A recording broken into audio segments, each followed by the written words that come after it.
This is what Sam Phillips bought from the success of Sun Studios. A slightly more cutting edge studio, Sam Phillips recording service, which his son operates out of now.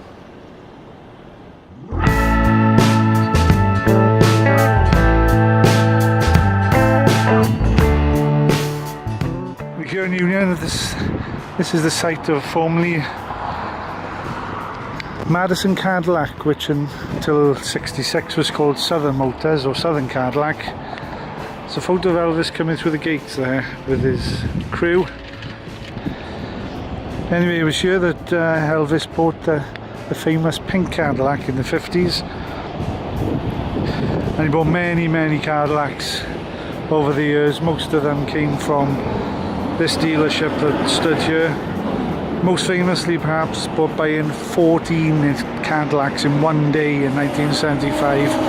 Actually giving one to a lady that just happened to be peering through the window, and Elvis came out and basically handed her a set of keys for a brand new Cadillac. That was here on Union.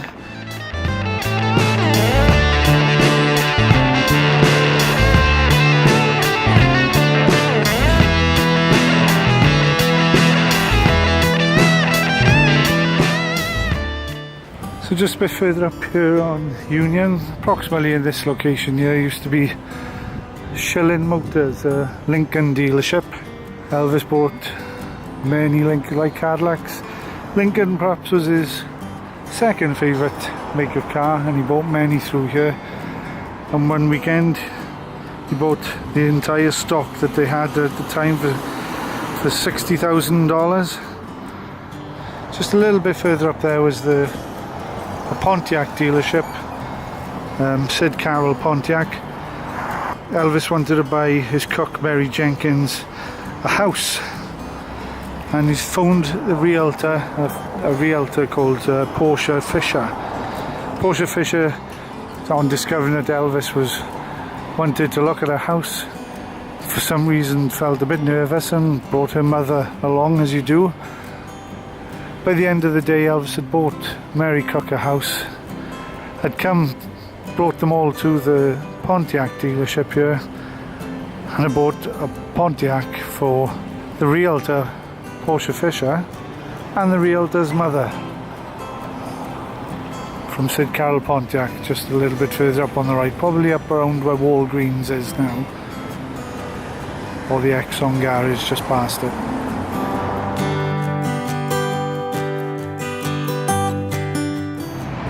Right, stopped here just off Union. Just across there, Bristol Apartments. That was the location of the Memphis funeral home when Gladys Presley died on August 14th, 1958. Her body was brought from the Methodist Hospital right next door to where the Memphis funeral home used to be. That's a new build hospital, that's not the Methodist, obviously, where Gladys died. But her body was brought to the Memphis funeral home here on August 14th before going back to Graceland, before coming back the next day on August 15th for the funeral service at the Memphis funeral home. Elvis's body was also brought back to the funeral home from Baptist Memorial on August 16th, 1977, before being taken to Graceland.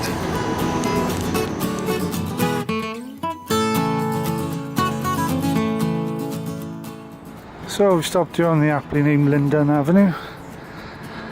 Over to the right here is Crump Stadium. This is where an annual memorial game for the blind used to take place,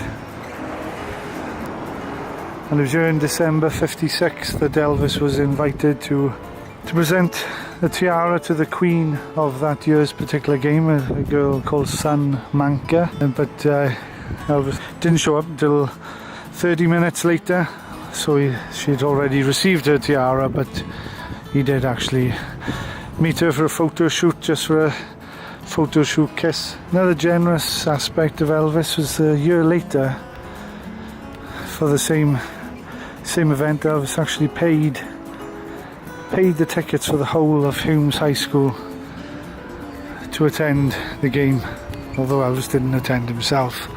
Another point on Linden, down towards the corner there where the multi-storey car park is, used to be Speer Photography, where Elvis had professional publicity photos taken. I'm not sure of the date, it was either November 54 or summer 55, but the studio was down there on the left where the multi-storey car park is now. Oh, this is a super cycle shop.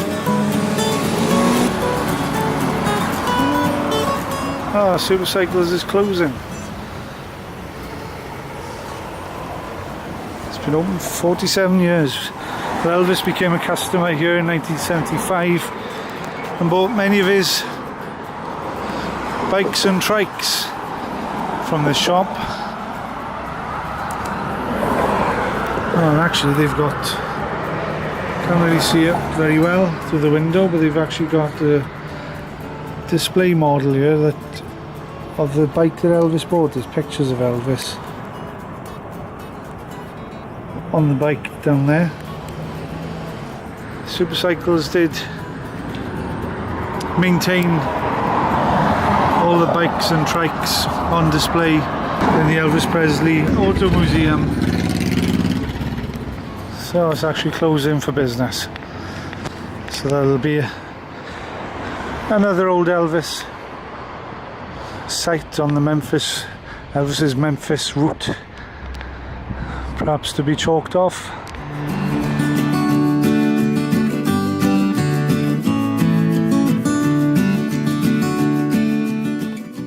I'll just point out, rather than when we're driving past, just that building there was the Holiday Inn Rivermont. Elvis stayed there the night of January 15th, 1971. So the next day, January 16th, was to be the presentations where Elvis was to be named one of the 10 outstanding young men of America. And Elvis, of course, Graceland was only a few miles down the road, but Elvis wanted to stay with the other recipients. In the Holiday Inn, he attended the prayer breakfast there in the morning, and a few pictures were caught as Elvis then was leaving the hotel. Big crowds outside, as you might expect, and he did stop and sign a few autographs, and then they headed up to the Elvis Auditorium for the actual presentation.